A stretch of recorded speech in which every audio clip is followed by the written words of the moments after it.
I've been reading Poor Charlie's Almanac, The Essential Wit and Wisdom of Charles T. Munger. For those who don't know, Charlie Munger, who has since passed within the last year or two, R.I.P. Charlie, is the billionaire investor, vice chair / partner of Warren Buffett at Berkshire Hathaway. Warren Buffett being the more, popular or known name out of the two. Charlie Munger was always more of a quieter, behind the scenes, had a bit of a mystique to him, if you will. And some people even went as far as saying that he was like the quote unquote real brains behind the operation type of thing. But as I'm going to share here in the first takeaway that I have from reading his book, or this book rather, you can see that even he himself never gave credence to that claim. But before I jump into it, let me share the official synopsis for the book. Quote, spend each day trying to be a little wiser than you were when you woke up, end quote. Charles T. Munger advises in Poor Charlie's Almanac. Originally published in 2005, this compendium of 11 talks delivered by the legendary Berkshire Hathaway vice chairman between 1986 and 2007 has become a touchstone for a generation of investors and entrepreneurs seeking to absorb the enduring wit and wisdom of one of the great minds of the 20th and 21st centuries. Edited by Peter D. Kaufman, chairman and CEO of Glenair and a longtime friend of Charlie Munger, whom he calls this generation's answer to Benjamin Franklin. Poor Charlie's Almanac draws on Munger's encyclopedic knowledge of business, finance, history, philosophy, physics, and ethics, and more, to introduce the lattice work of mental models that underpin his rationale and rigorous approach to life, learning, and decision-making. Delivered with Munger's characteristic sharp wit and rhetorical flair, it is an essential volume for any reader seeking to go to bed a little wiser than when they woke up. Something great to consider watching if you guys are interested are interviews that Charlie Munger has been on many times, at least the ones that I've seen, in conjunction or together with Warren Buffett. And you get to see their different mannerisms and just like personalities in general. He's more of a, or was more of a, in my opinion, obviously don't know him, but a dark humor, kind of smartest guy in the room type of vibe, who was funny and witty, but also had an amazing economy of words, where Warren Buffett's personality is a little bit more, I wouldn't say bubbly, but just more personable, friendlier. Maybe I'll look up a couple and link them in the episode notes for you guys to check out. But yeah, let's jump in first with something that Peter D. Kaufman, who again said that Charlie Munger, that he's this generation's answer to Benjamin Franklin. And just something that made Charlie come off as more of a humble guy to me, which was that folks gave him credit for quote unquote enlightening Buffett and putting him onto the finance game and just making him step up his investment game. But Charlie says that Buffett would have done just as well if he himself never existed.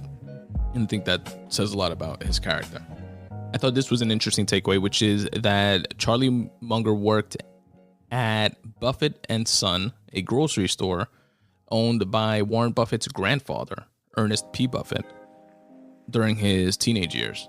And they actually didn't know each other back then, Warren and Charlie, back in Omaha, Nebraska.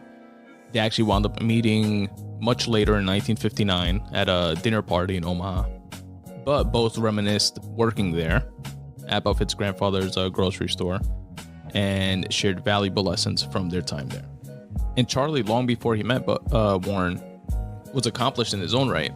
He was a lawyer by training, had his own law firm, and also did real estate investing on the side before that fateful dinner party meeting, which eventually became a handshake deal partnership with Warren Buffett when he made the decision to leave his firm. And a cool takeaway I got from the book is that he used to tell the lawyers that worked for them at Berkshire Hathaway that you don't need to take every last dollar, to not think of your relationship with your clients that way. and to choose your clients the way you would choose your friends. Again, I think very telling of his character. Also, when he left his firm, he didn't take the equity stake with him. Instead, he gave it to the estate of a younger partner that had died of cancer, which left behind a wife and kid. And then he went on just to continue making money with his real estate development deals and stock investments. Charlie believes that successful investing boils down to a handful of good decisions. And he called this approach, quote, sit on your ass investing.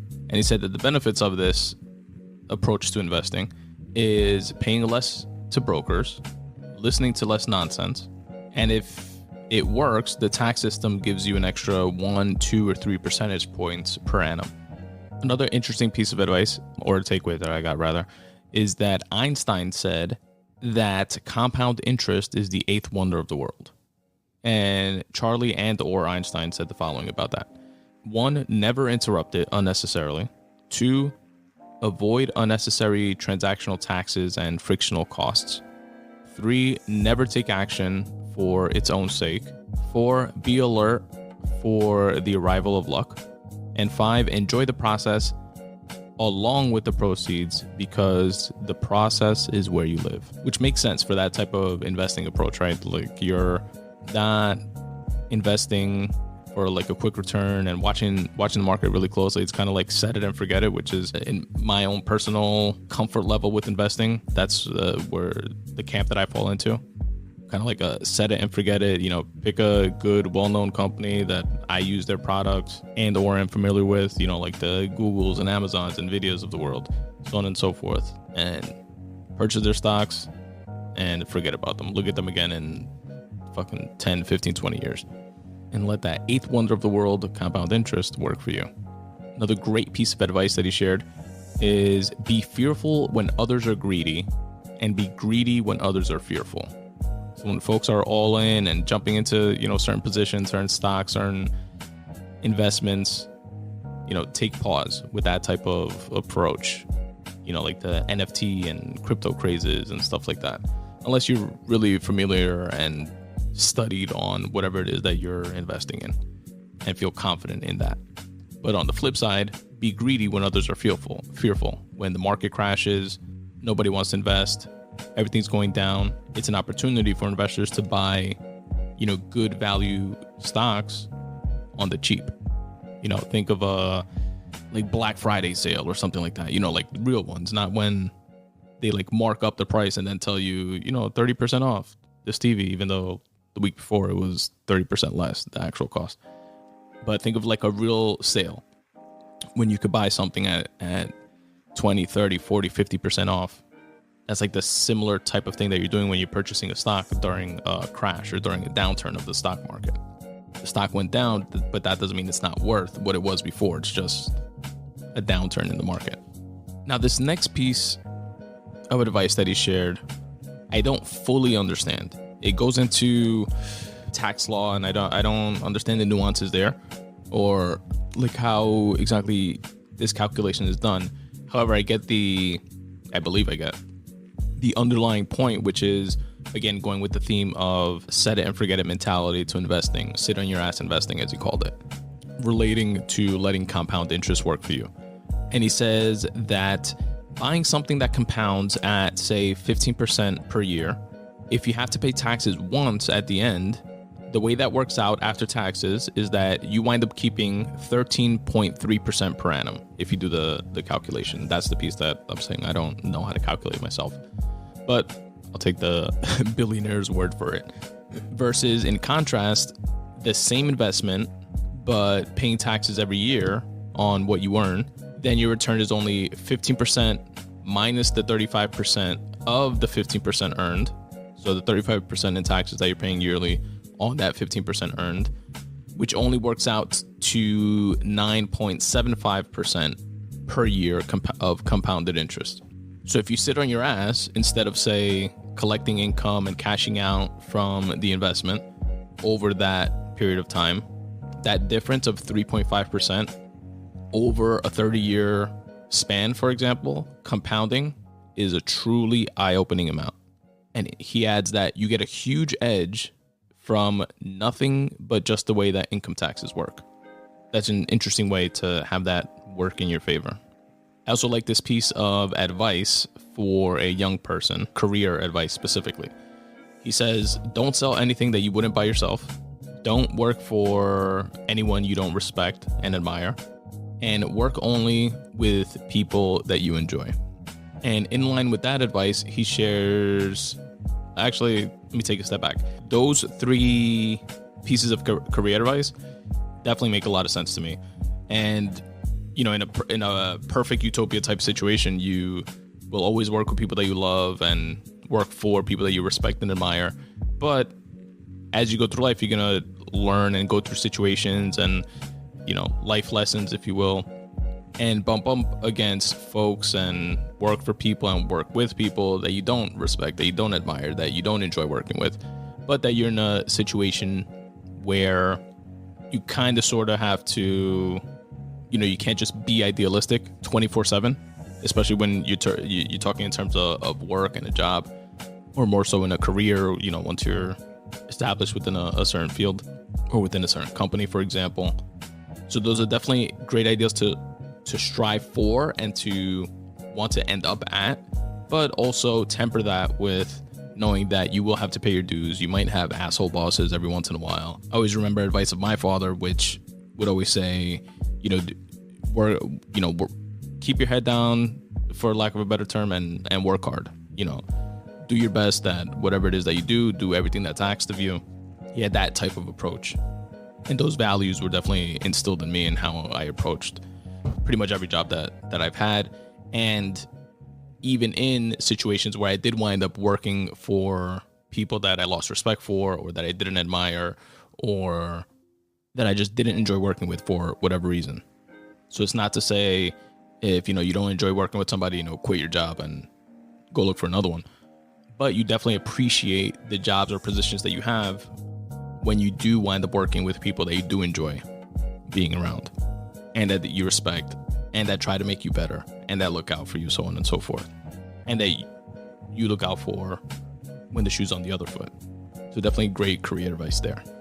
Then the last piece of advice that I'm going to share from Poor Charlie's Almanac, or the last takeaway that I'm going to share rather, is a piece of advice from Charlie Munger's dad, which was, as you go through life, sell your services once in a while to an unreasonable blowhard if that's what you need to do to feed your family. But run your own life like Grant McFadden. Now, I had to look up who Grant McFadden was. I didn't get it from the context of within the book. But Grant McFadden is mentioned in Charlie Munger's anecdotes. This is what I looked up. Grant McFadden is mentioned in Charlie Munger's anecdotes as a person who exemplified ethical behavior and the benefits of treating others well.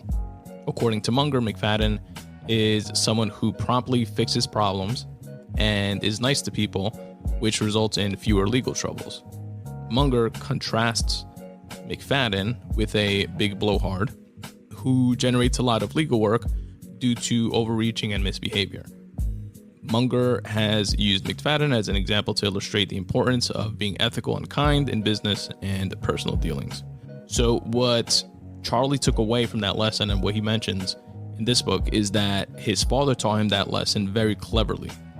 He says that instead of pounding it in that, he should live his life this specific way, like Grant McFadden, he told it to him in a way that made it a slight mental reach, i.e. he had to figure out how to live like Grant McFadden. How did Grant McFadden live?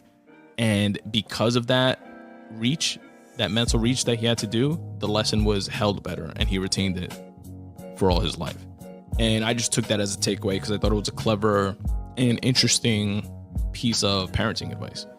And that, folks, were just some takeaways that resonated with me from reading Poor Charlie's Almanac, The Essential Wit and Wisdom of Charles T. Munger.